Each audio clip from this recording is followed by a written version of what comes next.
Hey folks, it is Bridget here from Bridget's Healthy Kitchen, wishing you a wonderful day wherever you are currently in the world.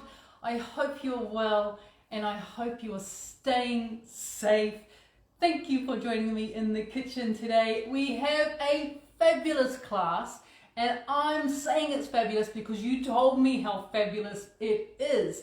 Now, during the week, we are, day 6 into our 28-day boost camp. And part of the meals that we've been consuming this week has been this incredible green curry. And there was a bit of hesitation from the mob. There was a bit of hesitation because it is actually a vegan or a vegetarian curry, both obviously, because it utilizes tofu. And there was a lot of hesitation about tofu, but I implored the team to just go ahead and give it a try. And pretty much 99% of people came back and said to me, it's fabulous. It is wonderful. And I said, I know. So I thought, why not teach the rest of you guys, everyone here today who's watching this video, why not teach you guys how to make my fabulous green curry with tofu. If you're not a fan of tofu, please try it. It is really delicious. Because remember, tofu is bland. If you don't know what tofu is coagulated soy milk. That's all it is. There's nothing scary about it. And you can get tofu in different grades. Like you can get a very soft, silken tofu.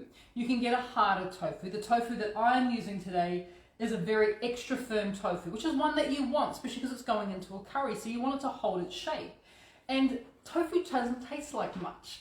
Literally, it doesn't taste like anything. It's the flavors that you add to it that create the wonderful sensation. So we are going to be creating a fabulous green curry sauce. You are going to adore this green curry sauce. Even if you don't make it with tofu and you like a chicken curry instead or whatever sort of curry, beef curry, it is fabulous. The sauce itself, very versatile, delicious, amazing, simple of course. And then I'm gonna show you guys how we make this into an alkaline curry. So it's almost like it's anti-inflammatory. It's also anti-cancer because believe it or not, tofu has had such a bad rap, but soy milk, soy, which is what tofu is made from, now there's a lot of research out there that's telling us that soy is anti-cancer and especially important in the female diet as well. It helps prevent certain cancers from taking shape. So soy is one to keep an eye out for. It's a good one. And of course, high protein and it's vegan. So let's get into the recipe. Come on down to my bench. We're going to start. There's a couple of steps, but nothing too scary. So the first step I want to show you guys, I actually did it in advance, and I prepared my vegetables to begin with. So you want in total, and this will serve between sort of 3 to 4 people, probably 4 people by the end of when it's done, maybe even 5, depending on what sort of size portions you make. But you need to choose some vegetables. Now I have in front of me obviously some broccoli. I've actually used the little baby broccoli, the broccolini. I have broccoli there. I also have some cauliflower. I have some zucchini. You can also use asparagus. Things that tend to be green. The reason why I don't have all green is because asparagus was so expensive, I actually decided to go with cauliflower instead, which is absolutely fine. So in total, you need about 600 grams, which is about 1.3 pounds of vegetables. You're going to chop those vegetables up into small pieces, like bite-sized chunks, right? So look at all of them. All of them have been cut really nice and small. Oh, look, even that's why I love broccolini, because you can eat that. That's so delicious. And then what you want to do is you want to put a big pot of water bring it to the boil. You're going to add to that pot of water just a pinch, literally, like a teaspoon of baking soda is going to go in there. Now, bring the water to the boil with the baking soda, and then you're going to want to blanch your vegetables. And what basically to blanch means is you're going to drop each vegetable in to the water and let it cook for about 1 minute, no more, right? Doesn't need more. Maybe, actually, sorry, the cauliflower probably needs about 2 minutes. And you're going to take the vegetables out of the water, and then you're going to cool it down in cold running water. And what that's going to do is you can see, look at this. This is cooked, but look at how I've locked in the color of that broccoli. Look at how gorgeous. Isn't that amazing? That color is sensational, and the reason why we've locked that color in is that baking soda that went into the water helps to lock in the color. You really want to make sure you get a nice color from your curry. Of course, it's a green curry. So once you've done that with all your vegetables, you can just literally put them off to the side. We'll come back and revisit them later. Yes, you're even doing it to the zucchini, but look, that's cooked, but I've locked the colour in. 1 minute in the boiling water, take it out, rinse it under cold running water. That stops it from cooking, and then you lock the colour in, but you also lock in the texture, which is really nice. So we've got our 600 grams of already pre-blanched vegetables, cooled down of course. The next thing we need to think about doing is making the curry paste, and this is where the flavour, the excitement of all those wonderful flavours happen. So I'm going to work directly into my little machine here. You want to start off with an onion, just a small red or white onion, up to you. Some people I've discovered can't handle red onions, so there's nothing wrong with using white onion as well. So just chop it into chunks, and that just goes straight into our little machine. Now, by the way, this recipe, I forgot to say, this recipe is on page 59 of More from Bridget's Healthy Kitchen. It is already there if you are wanting it. Plus, of course, I included it in the boost camp as well. So onion goes in first. We're also going to be adding in some fresh herbs. By the way of fresh herbs today in my little damp tea towel, which is keeping them lovely and fresh, I've got coriander. Coriander is definitely the best one for this. And by the way, it doesn't taste like coriander. Even if coriander offends you greatly, trust me, it doesn't taste like coriander. It's pretty fabulous. So with this recipe, you want about sort of a small handful of coriander leaves. So I'm literally just going to chop it off there. As you can see, that kind of fits into the palm of my hand quite nicely. These I'm going to keep because obviously there's a lot of flavour in those stalks. You don't want to throw those away. So those are going to be used later on. So take that small handful of coriander and just make it a bit smaller, and that all goes into our little container as well. The next thing we're going to think about is a little bit of those aromatics that I love so much. And by way of aromatics today, we're going to be using, of course, our ginger. I'm going to put 2 tablespoons of ginger in there. And as well as ginger, I'm going to be adding in garlic. Once again, the same amount, 2 tablespoons of garlic, freshly chopped, is going in there as well. Let's add some spices. Spices are going to be cumin powder. And for the cumin powder, how much cumin do we want to put in here? I would put lots, but because I know some people don't particularly like my excessive use of cumin, it's half a tablespoon. So 2 teaspoons of cumin. I know, I do like it. I actually love it. And the same again with just coriander powder. And once again, you can't taste it. Like literally, you can't taste it's got all this wonderful coriander in there. So another half tablespoon or 2 teaspoons of coriander powder goes in there. Now we need to think about giving it some heat. And because it's a green curry, I'm going to be using green chilies today. So this is the sort of size you're after. They're sort of, medium length. Oh, look, they go off my nails. How good is that? I did not mean that to happen. That was coincidence, by the way. So I'm using a chili about that size, and depending on how hot you like a curry, who you're feeding it to as well is also really important. So if this is going towards kids, maybe you don't want to add quite as much, but you're probably going to add in between 1 to 2 ground green chilies. Now, if you want to make it not as hot, the seeds that sit under there, and also just the top end as well, that's where all the heat is. Majority of the heat is actually in the top end there. So if you don't want it to make it that hot, when you cut your chili, like that, this part here, throw that away because there's a lot of heat in there. If you do like the heat, then obviously keep it. And then what I like to do is just to give it a bit of a squish like that, and then get rid of the seeds. Because once again, I'm just putting them in the bin. Once again, a lot of the heat from chilies come from those seeds and that very top of it. So give it a bit of a squeeze, and then those seeds come out quite nicely. And of course, now that we're touching chilies, don't touch any part of your body. Do not rub your eyes. Do not scratch yourself. Otherwise, there could be dramas. So you can see I've got rid of the seeds like that. And I'm just going to roughly chop those chilies, green chilies. And green chili tastes a lot different to red chili as well. It's almost got a cooling factor to it. It's pretty amazing. So that goes into our little machine as well. And it's just a matter now for us to give it a bit of a blend. Told you it was easy, right? Told you it was easy.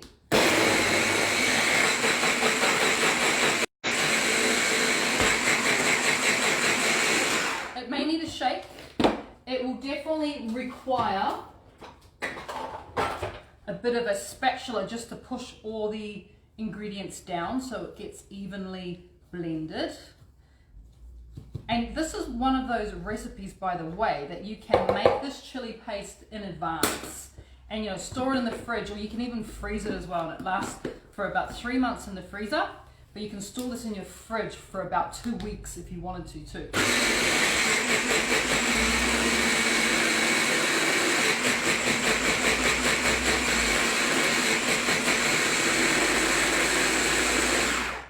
So if you've ever gone out and purchased green chili paste, that usually has a lot of additives, and they add gluten and they add sugar and they add toxins that are not good for our gut or for our body, that's how easy it is to make your own. It takes a couple of minutes. Once you've got the ingredients, it takes a couple of minutes of blending to make your own paste.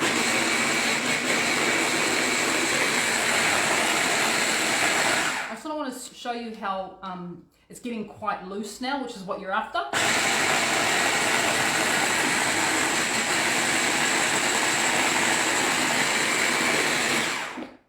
Oh, beautiful. All right, so this is the type of texture that you're wanting once you've blended it. And my goodness, it smells really good. Let me tell you, it smells wonderful already. So that's ready to go, which is fantastic. We can get on to the next phase, and the next phase involves this thing here, because we need to start thinking about doing a bit of cooking. So over to my wok. I'm going to turn it on, medium temperature.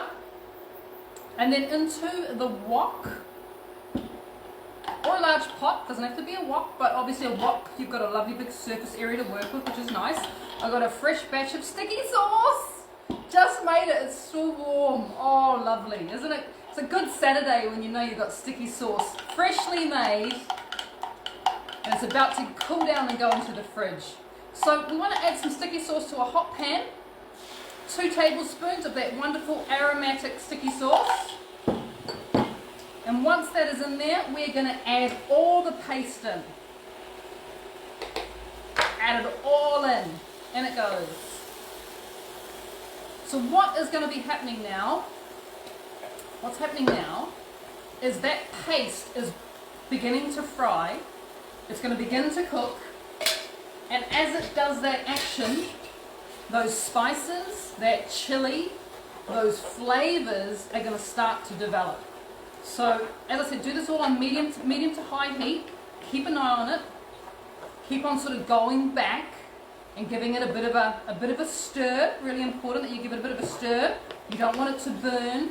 You just want all those flavors to start to work, to start to get activated by the heat, because that's what the heat is doing. It's actually activating the spices.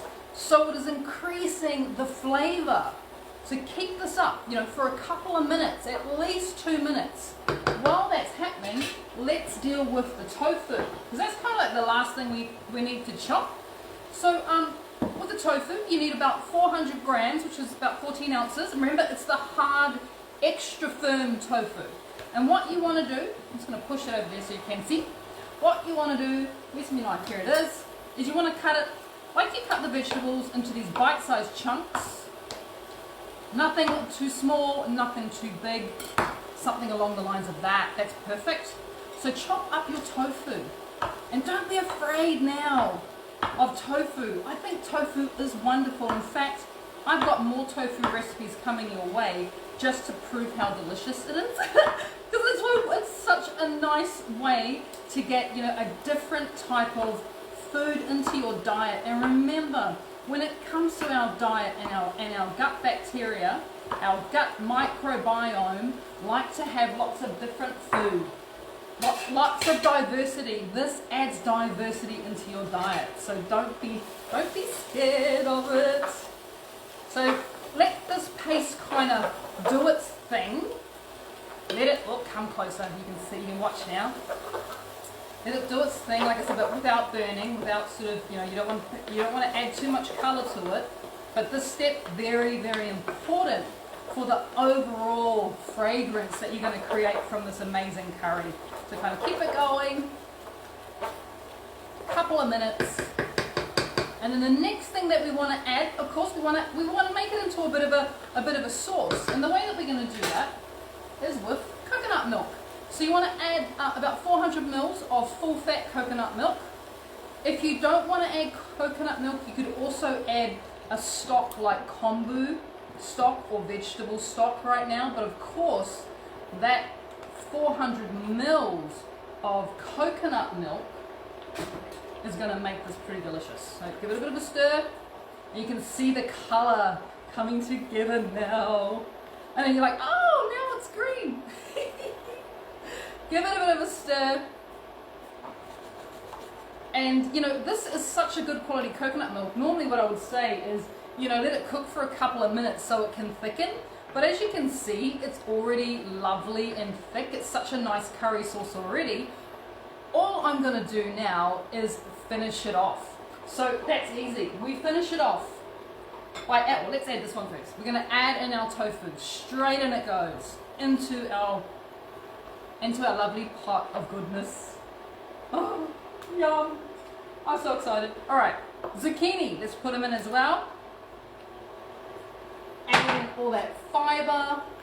Adding in all those vegetables to make sure we get our 5+ a day of our plant-based plant fibers. Oh, wow. So good, right? So good. And because we've got it here, let's add in that wonderful cauliflower. Remember, all pre-cooked, all blanched off beforehand. So this curry actually does not take you very long. You're pretty much able to make it from scratch. From scratch, you're going to have something as amazing, delicious, and healthy as this in, 20 minutes. In 20 minutes, you're going to have dinner or lunch ready. So I'm just going to let that heat through, and your curry is literally done. Only thing left to do for you, of course, is to have a bit of a taste. You mainly want to taste the sauce there. Oh, yummy. Oh my gosh, it's so good. It is so good. Oh, wow. It is fantastic. Only thing it needs, a little bit of salt, a little bit of mineral salt, just to balance out those flavours. Coco, could you pass me I think behind you somewhere is some black pepper. Down the bottom. Yep, perfect. Thank you, Coco. Bit of black pepper goes in as well. Once again, just give it a very gentle stir. All you're doing now is reheating the vegetables and of course just heating the tofu. You don't have to boil it or leave it for 10 minutes. It literally is until the vegetables are warm, which will take a couple of minutes, and the tofu is warm. So this is just a 2-minute finishing off. If you find that it's a bit thick, add a bit of kombu water. Not much, maybe just like 50 mils or 2 ounces at a time. If you do find it a little bit thick, but it's a curry, I think it needs to be just a little bit thick, don't you? It's a curry. Oh, I should taste it one more time. One more time. Now, if you have any questions, by the way, we're doing a Q&A straight after this. So feel free to leave your questions. Oh, yeah. Oh, I'm going to go around for the third go, only because it's yum. Perfect. Absolutely perfect. All we need to do is to put it in a bowl. Have a bit of a clean down of the bench. Where is my bowl today? What bowl am I using? Oh, beautiful. Here we go. Let's plate up. Turning it off. You can serve this on its own because everything's in there. This does not need anything. But I have to tell you, I actually really like to serve it on crunchy bean sprouts. The big bean sprouts. It's really nice to have them. You just add them. You just add like a handful of bean sprouts to the bottom of the bowl and then put the curry on top. That is absolutely wonderful. But you could also serve that on cauliflower rice. If you wanted to have sort of like more of a rice component, leave the cauliflower out of the curry and serve it on cauliflower rice. I mean, it's so up to you, but to be completely fair to this wonderful curry, that for me is enough. There you go, Coco. That is enough. Isn't that amazing? Isn't it amazing? I know, right? Okay, do we have any questions today, Mahi'i? Move this to the side. I want to eat this now. I really do, but we got to go to the gym first. What would work well in replace of tofu? What would work well in replace of tofu? So number one, before I give you some alternatives to tofu, number one is please try tofu. Even if you're like, I don't like tofu, I never eat tofu, and don't worry. I've had so many people say to me in the boost camp, oh, but I don't like tofu. And I said, please just try it. Remember, there's no flavour to tofu. Tofu is a texture, and it reminds me of a cross between sponge texture, like not, like a sponge cake that you eat, and marshmallows. That's what it's like. So if you like sponge cake and marshmallows, the texture of this is fabulous. And what it does is it does act like a sponge, and it soaks up all the flavours of whatever you've cooked it in. So this tofu here tastes like green curry. And that's what makes it amazing. So number one thing, if you have never tried tofu or you've had it before and didn't like it, give it another go. That's the first thing I'm going to say. Give it a try. Give it a try in this recipe. You will be surprised. If you can't have tofu because you're allergic to soy, or you can't find it in your local neighborhood store, then you can, instead of tofu, you can add cooked chicken. So maybe you've got like a roast chicken and you strip the meat off it, you can add roast chicken into there. You could add pre-cooked chicken breast into there as well, around about the same amount, so 400 grams of chicken can go into there. There's also nothing stopping you from adding a red meat as well. So you could also add cooked, pieces of beef or lamb can go in there. Of course, turkey cooked can go in there as well. Any of those types of proteins are going to make sure that you maintain the good balance of macronutrients that you need to have in your diet. That's why we add that bit of protein. But please try tofu. It is fabulous. It is so good. Do we have any more questions, Mahi? Is there any concern about tofu for those of us who are on hormone replacement therapy? For those of you who are on hormone replacement therapy, I would follow your doctor's advice. So if your doctor has told you to not have soy, then don't have soy. So that I don't step on any doctor's toes. But one of the things about soy, as I was saying before, is that soy has had a really, really bad rap. And research that's out now, and there's a lot of scientific research has been done on soy. And soy has been shown, and I'm talking about good quality soy. So when you pick your soy, make sure you are choosing an organic soy, because a lot of soy is made from GMOs, genetically modified organisms. So we try and stay away from that. And soy can also be produced with a lot of pesticides and herbicides. So as soy is one of the largest crops that's grown around the world, definitely go for an organic soy, because you're going to avoid all those nasty things, which is really good. So you're getting an organic soy. And if you are wanting to, just to balance health as well, it's a really good idea to have a bit of soy in your diet. Now, I'm not saying you eat, tofu every single day. Tofu is one of those ones that you can include every couple of weeks. Throw it into your meals, or even once a month. You're just helping to balance out your gut microbiota or your gut microflora, and creating more of an environment that's going to benefit you and give you an optimum health as well. So it's really important that we keep that diversity going as well. Yes. Another question? Can you eat it the next day? Oh, someone's just asked, can you eat, I never talked about that, can you eat green curry, tofu green curry the next day? It's better the next day, because when, especially with curries and stews and all those sort of beautiful, flavored foods, they always get better on day 2.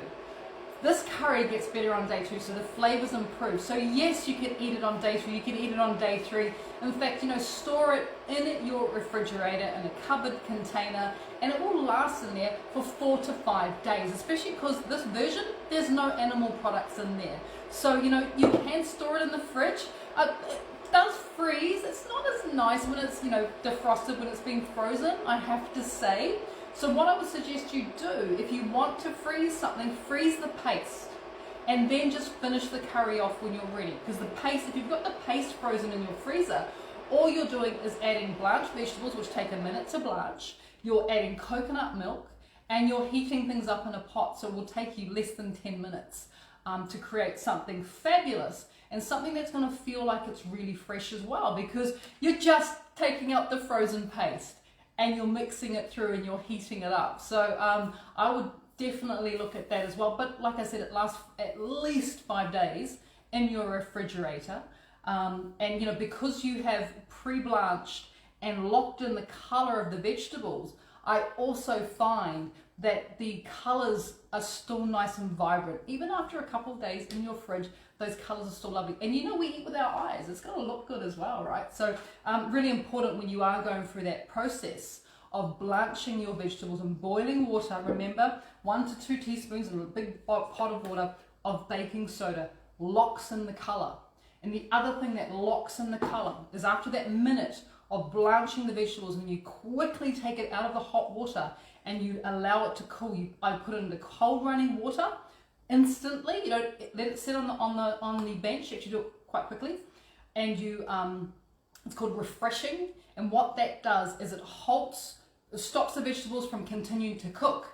Because if you just have hot vegetables sitting on the bench and you go about making the paste and all that sort of stuff, those vegetables are going to keep on cooking. And as they keep on cooking, they're going to get mushy, they're going to start going brown and yucky, and you don't want that. So that process of blanching quickly in boiling water, 1 or 2 teaspoons of baking soda in there, 1 heaps by the way, 1 teaspoon. And then you take those vegetables straight out of the water after a minute, and you instantly, straight away, you cool those vegetables down. That means you stop the cooking process so it doesn't get mushy, the texture stays lovely, but you also continue to lock in those wonderful colors that make this just so, look at that, that's a cooked curry. It's just so fabulous. So it's a really good habit to be in if you're like me and you're very visual and you like to eat with your eyes. Yes, Mahi. How do you know which tofu is firmer, or do you just squeeze it between your fingers? Great question. How do you know which tofu is firmer? It'll be on the packet. So like I said, it comes in different grades. You get silken tofu, which is literally like a paste. You don't want that, because imagine putting a paste into there, it'll just disappear. But you can use silken tofu for other things. The other type, there's also like a soft tofu, and once again, it's softer. Don't want that one. And then there's a firm tofu, which is good, but if you can get extra firm tofu, what it basically means is it's had quite a lot of the moisture pressed out of it, so it's quite nice and firm. And when you are talking about making things like a curry or a stew, you want the ingredients to hold up, you want the integrity of the tofu, even after it's been cooked, to still look like tofu, because it's a better experience texturally when you eat it, when your tofu is still nice and firm. So read the packet is the best way to find out what sort of tofu you have. I believe by law they need to be graded. I don't quote me on that, but I'm pretty sure they have to say what type of tofu it is. For example, is it firm, is it soft, is it silken, is it hard, or is it extra firm, which is the one that I use. I've got a really good extra firm one that I love for this type of recipe. Do we have any more there, Mr. Puliaki? That is it. Well, thank you guys for joining me today. As I said, I wish I was eating this now, but we are off to the gym first before we eat, because here's another little trick for you guys. If you do work out, the best way to work out is when your body is in a fasted state. So I haven't had any food today. I've had water and black coffee. But when you work out, when your body is in a fasted state, that means there's no food in your body. You go straight into fat burning, because your body needs energy to get you through your workout.